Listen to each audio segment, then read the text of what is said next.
আগামী 2 বছরে ইউক্রেনকে 90 বিলিয়ন ইউরো অর্থ সহায়তা দেওয়ার ঘোষণা দিয়েছে ইউরোপীয় ইউনিয়ন। তবে ব্যবহার করা হবে না রাশিয়ার থেকে জব্দকৃত সম্পদ। পাপরিকা আর মেক্সিকান মশলার মাইন্ড ব্লাস্টিং ফ্লেভারের ডিটোস পার্টি হবে জোস যদি থাকে ডিটোস। শুক্রবার এক সংবাদ সম্মেলনে এই ঘোষণা দেন ইউরোপিয়ান কমিশনের president Ursula von der Leyen. জানান পুঁজিবাজার থেকে ঋণ নিয়ে এই অর্থ জোগাড় করা হবে। এর আগে ইইউ নেতাদের সাথে এক বৈঠকে এই নিয়ে চুক্তি হয়। চুক্তির খসড়া অনুযায়ী ইইউ দেশগুলো ও ইউরোপীয় পার্লামেন্ট জব্দ করা রুশ সম্পদের ভিত্তিতে ইউক্রেনের জন্য একটি ঋণ কাঠামো গড়ে তোলার কাজ চালিয়ে যাবে।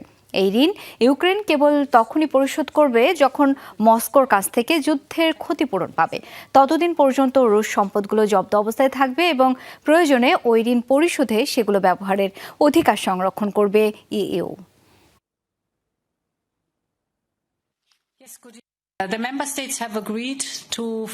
ইউরোপীয় ইউনিয়নের সদস্য রাষ্ট্রগুলো আগামী 2 বছরের জন্য পুঁজিবাজার থেকে ঋণ নিয়ে ইউক্রেনকে 90 বিলিয়ন ইউরো আর্থিক সহায়তা প্রদানে সম্মত হয়েছে।